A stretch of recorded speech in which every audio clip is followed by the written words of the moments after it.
তাই বন্ধুরা, আপনারা সবাই কেমন আছেন? আশা করি ভালোই আছেন। তো আজকে আমি একটি মজাদার রেসিপি রান্না করব।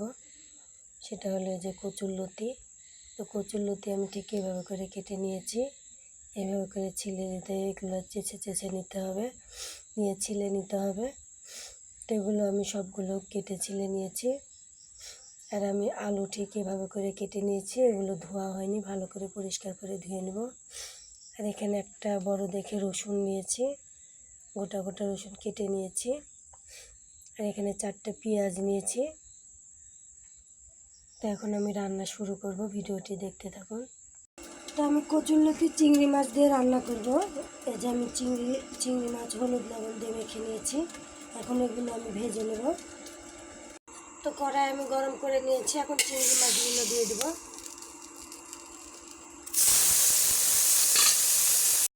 তো মাছগুলো আমি হালকা লাল লাল করে ভেজে নেব, খুব বেশি ভাজবো না। চিংড়ি মাছ বেশি ভাজলে শক্ত হয়ে যায়, চিংড়া হয়ে যায়। এগুলো মাছ এখন আমি তুলে নেব।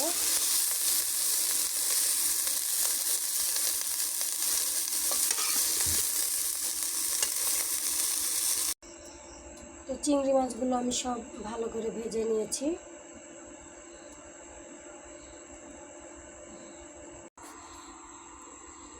তো কড়াইয়ে এখন আমি পরিমাণ মতো সয়াবিন তেল দিয়ে দেবো।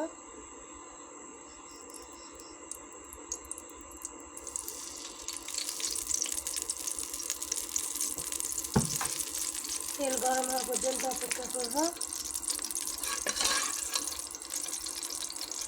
তেল গরম হয়ে গেছে, এখন আমি কেটে রাখা পেঁয়াজ রসুনগুলো দিয়ে দেবো। এখানে সব কিছু পেঁয়াজ রসুন দেওয়া হয়ে গেছে, এখন আমি ভালো করে নেড়ে লাল লাল করে ভেজে নেব। পেঁয়াজ লাল লাল করে ভাজা হয়ে গেছে, পেঁয়াজ রসুন একসাথে দেখুন লাল লাল করে ভেজে নিয়েছি। এখন আমি আলু আর কচুরলতি একসাথে ধুয়ে ভালো করে পরিষ্কার করে ধুয়ে দিয়ে দেবো। দিয়ে দিলাম। এখানে আলু কচুরলতি একসাথে সবগুলো দেওয়া হয়ে গেছে, এখন আমি ভালো করে নেড়ে দেবো। এখানে ওই পরিমাণ মতো লবণ দিয়ে দেবো।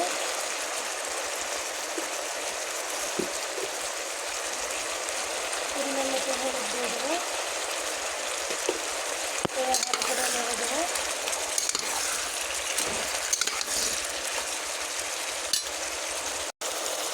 পরিমাণ মতো মরিচের গুঁড়া দিয়ে দেবো।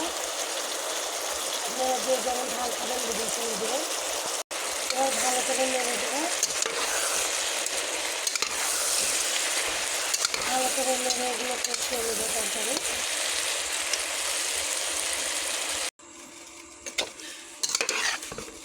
তরকারিগুলো আমি ভালো করে কষিয়ে নিয়েছি।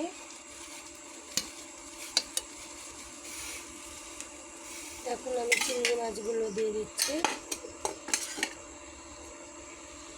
আমি আগে কিছু চিংড়ি মাছ দিয়ে দিয়েছিলাম কিছুক্ষণ আগে, দিয়ে আমি এখন সবটুকু চিংড়ি মাছ দিয়ে দিচ্ছি। তো এগুলো আমি অল্প একটু ভালো করে নেড়ে চেড়ে আমি এখানে পরিমাণ মতো জল দিয়ে দেবো।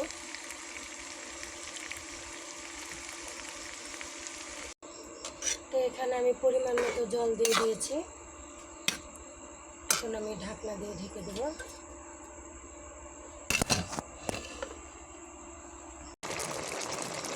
তরকারির ঝোল অনেকটা শুকিয়ে গেছে, আমি আরও একটু শুকিয়ে নেব তরকারির ঝোল।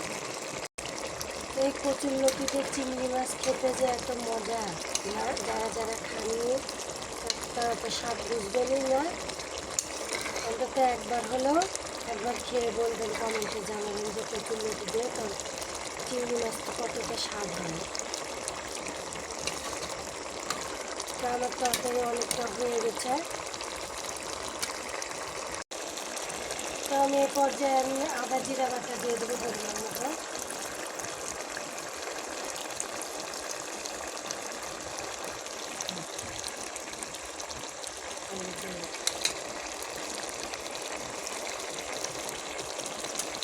এখন আমি ভালো করে নিয়ে দেবো। এর কিছুক্ষণ জাল দিয়ে মতোই নামিয়ে নেব।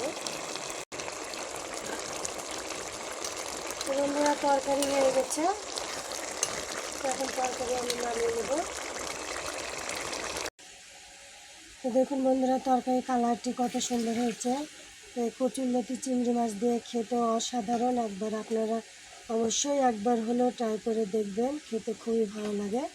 তো এরকম নতুন নতুন রেসিপি পেতে চ্যানেলটি সাবস্ক্রাইব করুন, পাশে থাকা বেল আইকনটি ক্লিক করে দেবেন।